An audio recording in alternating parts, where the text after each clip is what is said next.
Get this kid out of here." Richard Peaton's voice cut through the marble lobby. His hand snapped toward security as his shoulder slammed a backpack off the chair. Books spilled across the polished floor covers, sliding in every direction. He didn't stop. He didn't look down. A janitor's daughter has no place on the executive level. The words hung in the air, sharper than the echo of his shoes. On the floor, Maya gathered her books with slow hands. 12-year-old sweater, 2 big braids falling loose. Her eyes burned, but she stayed silent. No one helped. No one even looked. Except a man in a faded maintenance uniform crouched near the light fixture. He paused, watching longer than he should, then turned back to his work. His name tag read Harlan. 3 hours later, the same man who dismissed her would be begging that same girl to save his job. The break room was quiet. Fluorescent light hummed above as Maya bent over a battered notebook. Her fingers traced shapes in the air. Each movement small, careful. The door opened with a soft push. Janelle stepped inside, shoulders slumped from the night shift. Her cleaning cart waited in the hall. She carried the smell of bleach, the weight of 8 years. Maya looked up. "Mama, I want to learn every sign. Not just ASL. Japanese, too. Maybe more." Her hands moved with the words awkward but determined. Janelle sat across from her. A tired smile. "Baby, that's a big dream." Her eyes softened, then clouded. Dreams cost time. And this world. She stopped reaching into her pocket. She placed her work badge on the table. Plastic cracked at the edges. The name Janelle Richardson faded almost white. 8 years, and no one ever said it out loud. Maya turned the badge over in her hands. Her face tightened, then lifted again. "That's why I need to do it. So people like you aren't invisible." Janelle's throat worked, pride mixed with fear. She brushed Maya's braid back. "Then promise me. Keep your grades perfect, and never let them make you small." Catherine Whitmore stood at the head of the long table. Folders spread in neat rows. The team watched as she placed one hand on the contract draft. "This deal is more than numbers," she said. $1 billion, 200 jobs, a technology that can shift the future of hospitality. Her tone carried weight, but her face showed strain. She knew what was at risk. Not just profit. Reputation. The hotel's standing with the parent company. Her own career balanced on this moment. Around the table, heads nodded, some with belief, others with fear. Catherine straightened. "We don't get second chances. We have to show them we are a place of vision, a place where people matter." From the corner, Peaton gave a dry laugh. "People matter. Investors care about margins, Catherine. Don't forget that." The room chilled. Catherine met his eyes. Calm, steady. Margins follow trust. Trust begins with respect. A silence spread sharper than any argument. Peaton leaned back smirking while Catherine turned back to the team. Inside, she carried both hope and pressure. She would not let this deal die, and she would not let his cynicism define what her company stood for. Richard Peaton leaned back in his chairpen between his fingers. Click, click. The sound cut through the room, steady and sharp. "All right, let's be clear," he said. His smile was thin. "This deal is about leverage. Nakamura needs us. We don't need him." The younger staff shifted uncomfortably. One tried to speak, but Peaton raised a hand. "Don't waste time on ideals. We sell rooms, not fairy tales. Catherine can preach respect all day, but numbers don't care. Click, click." He glanced toward the hallway where Maya had passed earlier, her small frame disappearing behind the service door. His eyes narrowed with disdain as if her presence alone insulted the marble floors. He leaned forward now, voice low, dripping with certainty. "She thinks people make this company stronger. I'll prove her wrong. People are weak. Margins are strong. Watch me." Another click echoed harder this time. A warning beat. Around him, silence stretched. No one argued. No one dared. Piton's grin widened, satisfied with the fear he left in the air. Kenji Nakamura walked into the hotel with the quiet presence of a man used to being underestimated. Mid-50s suit pressed to perfection leather briefcase in his hand. His steps were measured, his eyes sharp. He did not speak. He never did in public. Instead, his hands moved in precise shapes, JSL flowing like water. To him, language was not sound. It was clarity. Nakamura was the mind behind a technology no one thought possible: real-time interpretation between spoken and signed languages. If it worked, it would change entire industries. If the deal failed, 200 jobs in development would vanish before they began. The boardroom was ready, but he was not at ease. His interpreter was missing. The backup delayed. His message on the phone was simple: "I am deaf. I require JSL. Where is the interpreter?" He checked his watch. Exact. Impatient. Every second carried weight. Staff whispered outside the glass doors.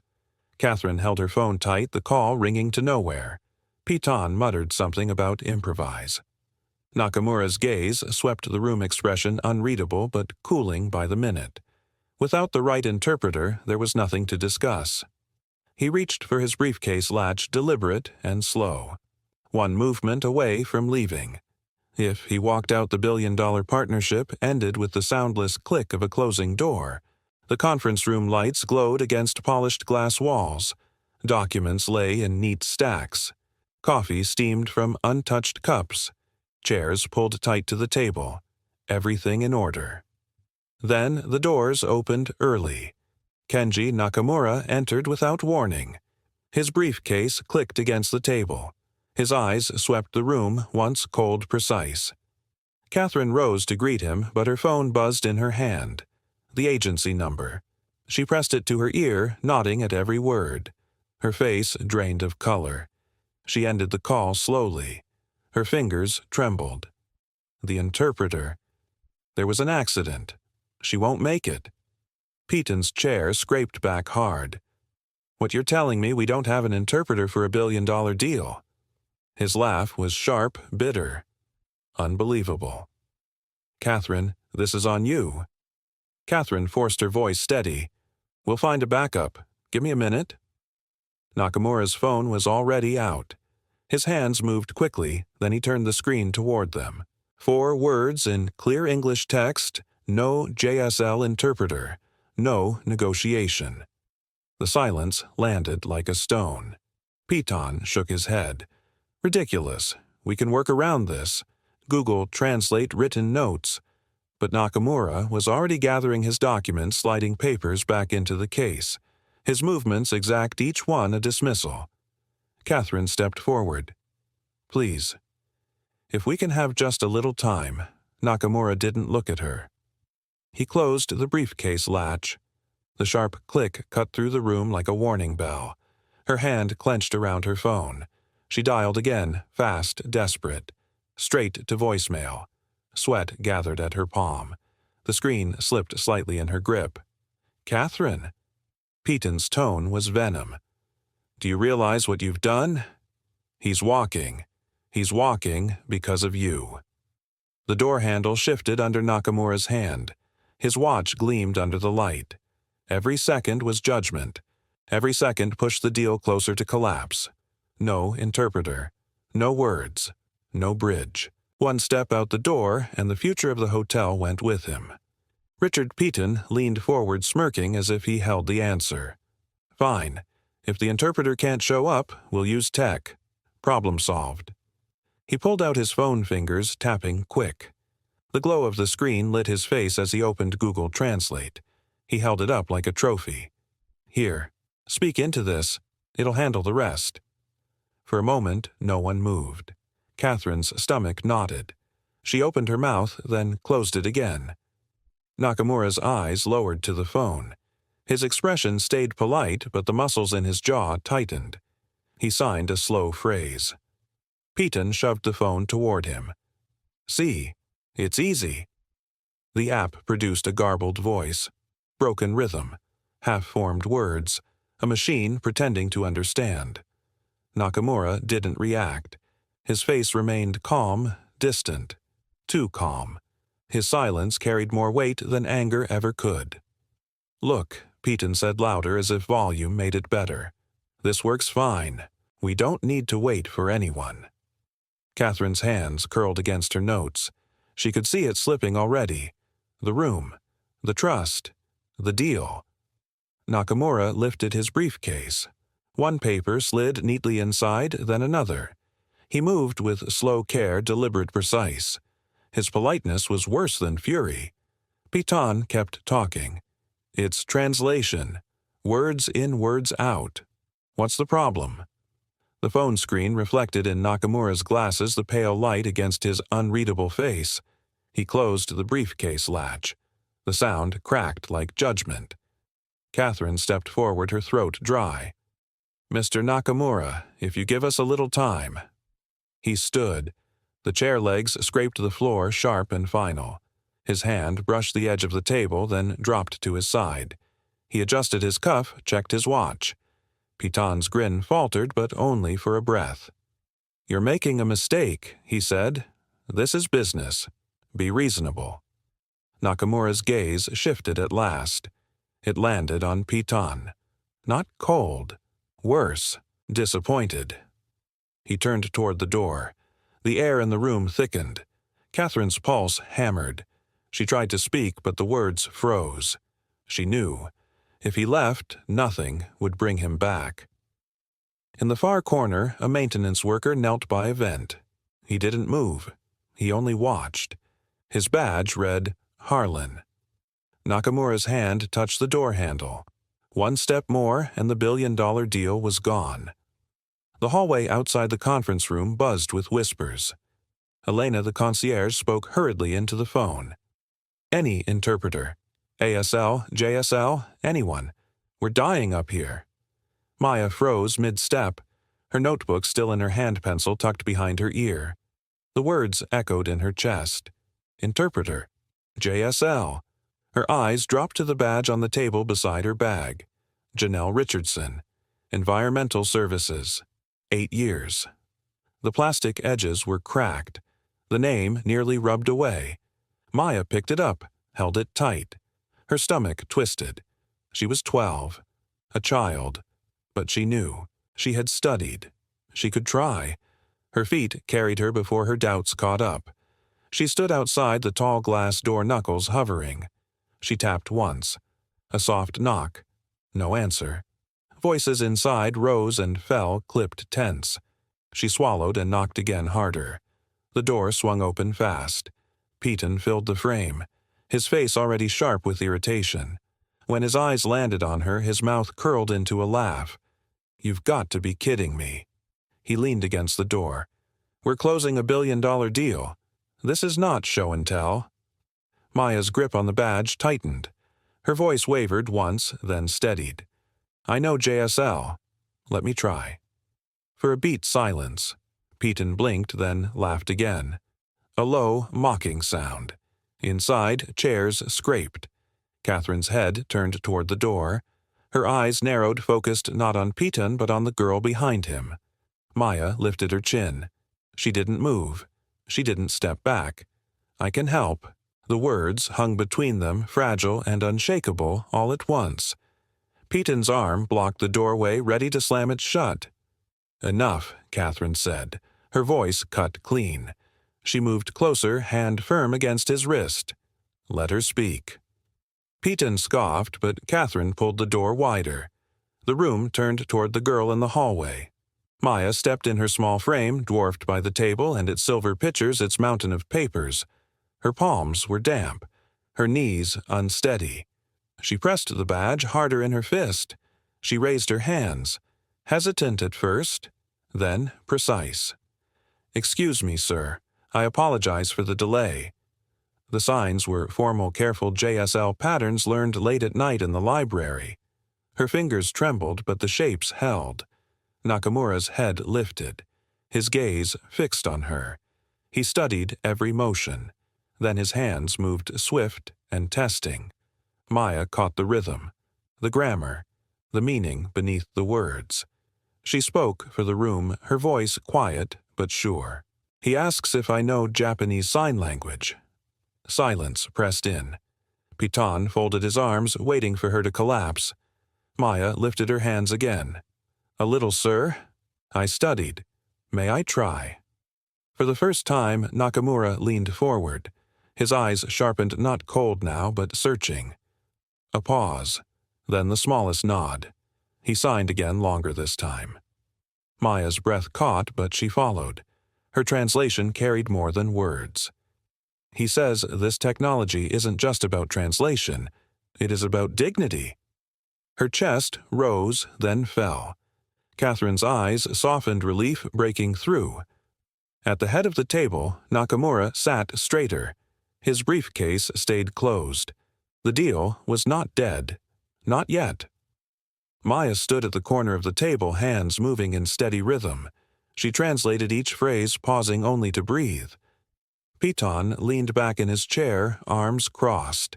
His voice cut across her words. "This is absurd. She's a child. She doesn't know the technical terms. We need a professional." Maya flinched but kept going. Her fingers shaped each sign with care. Nakamura's eyes followed her, never leaving her hands. Piton laughed under his breath. "You see," she hesitates. "This is what happens when you trust amateurs." Catherine's jaw tightened. "Richard, let her continue." Piton ignored her. He pulled a folded note from his folder and slid it across the table. The paper stopped in front of Nakamura. A shortcut. A private channel bypassing the girl. For a long second, no one moved. Then Nakamura looked down. His hand brushed the page once. Slowly, he pushed it back. His eyes never wavered from Maya. The message was clear. Maya swallowed hard and lifted her hands again. She signed with more confidence now, voice steady as she translated. The trust between them deepened word by word. Piton's smirk faltered. He tapped his pen too fast. The sound sharp in the quiet. Across the table, Catherine watched him with a gaze colder than glass. She had seen everything. Piton shifted in his seat, pretending calm. But the room no longer leaned his way. The weight had shifted to a 12-year-old girl no one was supposed to notice. The discussion pressed forward deeper into technical ground. Nakamura's hands moved fast, shaping terms heavy with precision. Maya followed, but then stopped.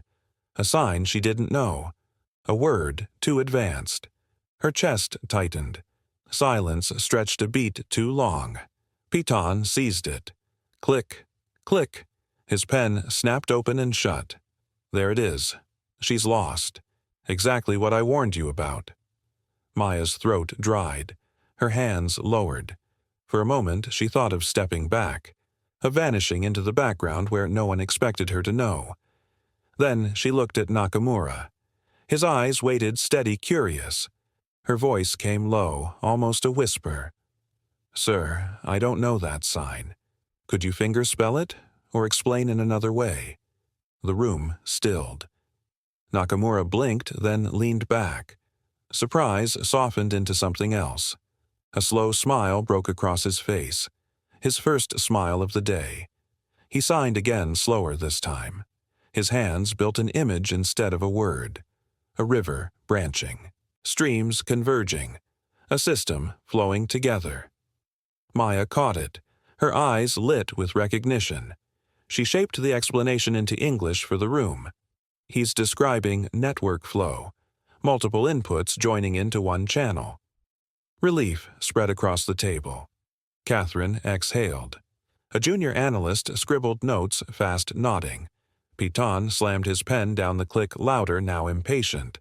"This is ridiculous. We can't depend on a child guessing metaphors."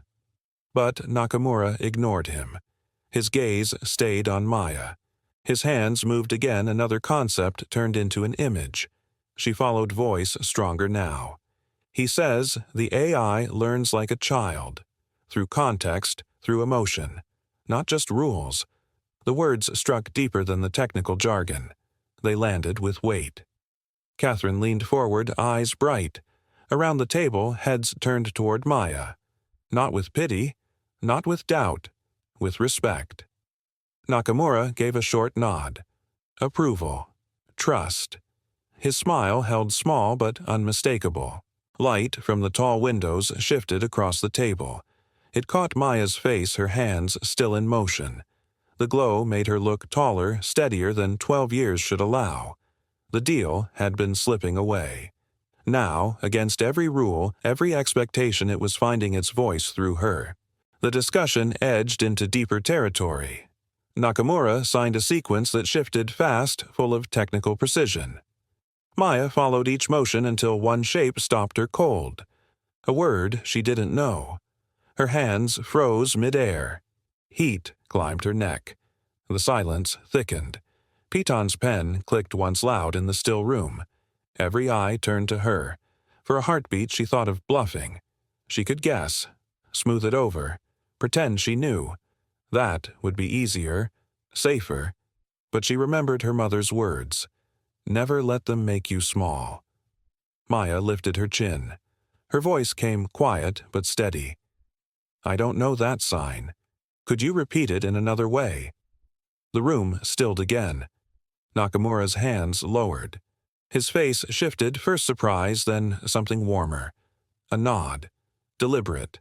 Respectful. He slowed his signing. The motions clearer now, pared down to their essence. The meaning unfolded step by step, patient and exact. Maya caught it. Relief washed over her features. She signed it back, speaking for the room. He's clarifying the data structure, how it adapts in layers, not lines. The tension broke.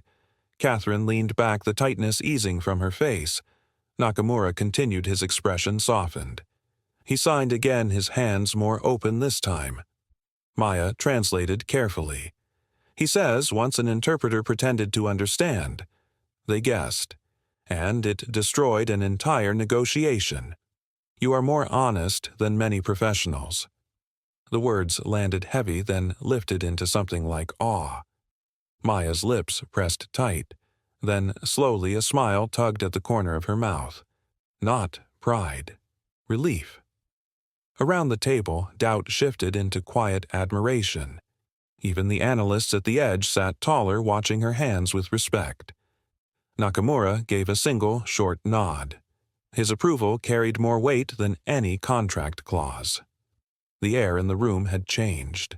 It no longer smelled of fear. It smelled of trust. Piton sat rigid, his pen snapping open and shut, the sound cutting between Maya's words. Each nod from Nakamura deepened the sour curl of his mouth. Finally, he leaned forward, voice low but edged. Enough of this circus. He scribbled on a small sheet of paper words scrawled in quick strokes. His eyes flicked to Nakamura, sharp with calculation. Sliding the note across the glass table, he smiled. A more practical offer. Between us. The paper lay there, pale against the dark glass. Nakamura's gaze dropped to it, unreadable. He touched the edge once. Silence stretched. Then slowly he pushed it back. No words, no hesitation. His eyes lifted again, cold as steel. The paper stopped halfway, abandoned in the center. Alone. Unwanted. Maya's hands moved, her voice translating, steady. He says, if you don't respect him, then you don't respect me either. The room froze. Even the hum of the air system felt louder. Piton's face flushed red. What? This is outrageous. Catherine's chair scraped as she stood. Her eyes cut through him like glass. Enough, Richard. He stiffened, caught between rage and the eyes of every person in the room. For the first time, his authority looked brittle. Maya stood straighter beside the table, badge clenched in her hand. She did not look away from Nakamura. He did not look away from her. The paper remained on the glass, a symbol of everything Piton had tried and failed to control. He reached for it, fingers curling tight, crumpled it into his palm. The sound was harsh in the quiet, but the damage was done. Respect had shifted. Trust had chosen its side. Peyton sat back, jaw-locked, pen clicking again in quick, angry bursts. His smile was gone, and in that silence Catherine's gaze held on him colder than ever. The ballroom lights burned bright. Cameras crowded the aisles. Rows of journalists filled every seat, their pens poised, their lenses ready. At the center stage stood Nakamura, posture exact. Maya stood beside him, small against the backdrop of banners and microphones. Her hands rose calm but tight with nerves. Nakamura signed his opening. The movements were steady, deliberate, almost poetic. Maya followed, voice clear, her signing smooth. She carried not just his words but his tone, dignity, weight, hope. Reporters leaned forward. Some stopped writing and simply listened. The translation felt alive, not mechanical. For a moment, the room was united in silence. Catherine watched from the side. Relief softened her shoulders. For the first time, the message was reaching them all. Then a voice cut the air. "Really?" Every head turned. Peyton rose from the front row, his suit sharp, his smile sharper. "This is the image we want for a billion-dollar partnership." His words rang out, amplified by the hush of the crowd. A 12-year-old girl, as the official interpreter gasps, rippled through the hall. 100 flashes burst at once. Maya froze, her hands half raised. The cameras found her face wide-eyed under the glare. Her breath caught. For a moment, she seemed impossibly small. Peyton turned, spreading his arms as if to gather the room to his side. "What message does this send to the market? To our competitors, that we can't even find a trained adult." Silence dropped heavy, the kind that choked. Every camera stayed fixed on Maya. Her fingers curled tight around her mother's old badge in her pocket. She felt its worn edges press against her skin. Her lips parted. The words did not come. Not yet. But her chin lifted. Her eyes stayed forward. The lights flashed brighter, capturing her in that single, fragile stance, and the whole room waited to see if she would break. The silence dragged long after Peyton's words. Cameras hummed. Lights beat down on Maya's small frame. Her hands trembled but stayed raised, a fragile defiance against the weight of the room. Then, from the middle rows, a chair scraped back. A man in a plain maintenance jacket stood. His badge read, "Calvin Tech Support." His posture, though, carried none of that. Calm, certain. He stepped into the aisle. Every head turned. His hand reached up. He unclipped the badge from his chest and held it high. His voice carried without strain. "My name is not Calvin." The ballroom froze. He set the badge down on a table, straightened. "I am Harlan Royce, Vice President of Whitmore Global." The words dropped like a hammer. Gasps burst across the hall. Reporters rose halfway from their seats. Catherine's lips parted. Maya's eyes widened, her breath caught. Harlan's gaze swept the stage, then landed squarely on Peyton. "I came here undercover," he said, each syllable precise, "because I wanted to see with my own eyes how this partnership was being handled. What I saw was arrogance, contempt, and a child who showed more professionalism than you, Richard, in every word she spoke." Peyton staggered to his feet, face crimson. You can't just—" Harlan raised a hand. The protest died under its weight. Effective immediately, Richard Peyton is suspended from all duties. His voice was iron. Security. 2 guards stepped from the wings, crisp in uniform. They moved without hesitation. The cameras whirred louder. Every lens zoomed in as the guards closed in. Peyton's jaw clenched, his fists balled. This is a mistake. A disaster. But the guards took his arms. Firm.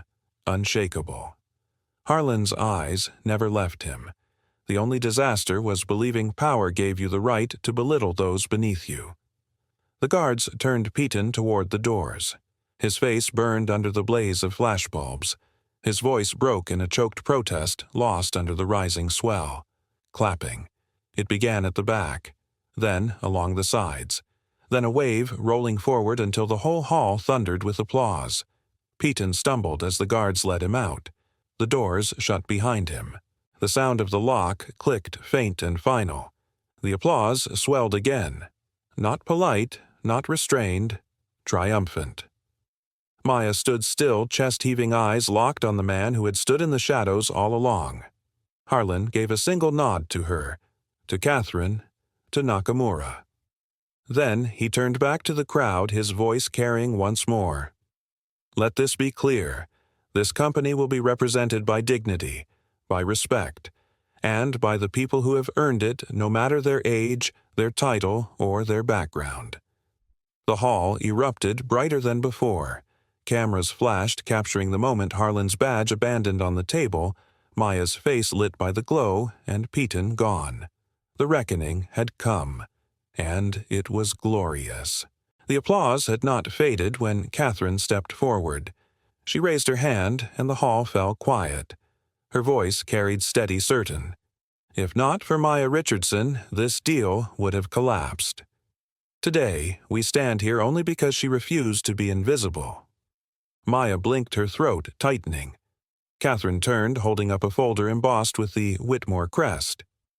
On behalf of Whitmore Hotels, I am awarding Maya a full academic scholarship and a consulting contract in recognition of her service. Gasps rippled across the audience, followed by renewed clapping. The cameras caught every second. Maya's hands shook as she accepted the folder, the weight heavy real. Please welcome her mother, Janelle Richardson. Janelle stepped from the side, still in her uniform. For the first time, her full name was spoken on a stage of power. She walked slowly, almost in disbelief. When she reached Maya, her daughter grabbed her hand tight. The two stood together under the blaze of lights. The audience rose one by one, then all at once, a standing ovation. Maya pressed the folder to her chest with one hand, the other holding her mother's fingers like an anchor. Her eyes glistened, but her chin stayed high. At the edge of the stage, Harlan watched with quiet pride. His smile was small, but his nod carried weight. Approval. Recognition. The cameras caught it all. The girl clutching her scholarship, the mother standing tall at last, the hall roaring in respect. And in that silence between claps, one question remained: what gift would come next? The ovation softened into stillness as Nakamura rose from his seat. He carried a small velvet box in his hand. Each step toward the stage was measured, deliberate. He stopped before Maya, opened the box. Inside lay a silver pin, delicate, gleaming under the lights. He lifted his hands, signing with care. In Japanese, this symbol means bridge, a bridge between worlds. Maya's breath hitched. Her fingers moved slower than usual as she translated aloud, her voice unsteady. He says, "This is the symbol of a bridge between worlds." The crowd hushed deeper, leaning into her every syllable. Nakamura signed again, his eyes steady on hers. "From today, you are not invisible. You are the bridge." Her lips trembled as she repeated it. The words caught in her throat, spilling into the hall. Janelle stepped closer. With careful hands, she took the pin and fixed it on Maya's sweater just over her heart. The silver caught the spotlight glowing against the dark fabric. Maya's hand brushed it as if to make sure it was real. Applause rose again, but softer this time. Reverent. Almost like a promise. Maya lifted her eyes to Nakamura, tears bright, but her chin lifted high. For the first time she believed him. She was not invisible. She was the bridge. When the applause finally stilled, Harlan Royce stepped toward the podium. The hall fell silent at once, the kind of silence charged with expectation. He placed both hands on the stand, his eyes sweeping the room. "I came here to test competence," he said, his voice steady, unshaken. "But I found something greater than competence. I found character." The words cut through the air, simple, unpolished, impossible to ignore. He turned, slightly gesturing toward Maya and Catherine. These two did not just protect a deal. They preserved the spirit of this company. And for that, I owe them more than thanks. I owe them action. The cameras flashed, but no one in the hall stirred. Every ear clung to his voice. Harlan straightened his tone, sharpened with resolve. From this day forward, we will expand a culture of bridge builders across our entire system. Respect will not be optional. Dignity will not be negotiable. We will not overlook the people who make us who we are. Maya shifted beside her mother, the silver pin gleaming on her chest. The image of her small frame beside Harlan's towered presence drew the room into one shared focus. He ended with no flourish, no theatrics. A child reminded us of what many leaders forget: to see people. That is the lesson. That is the future.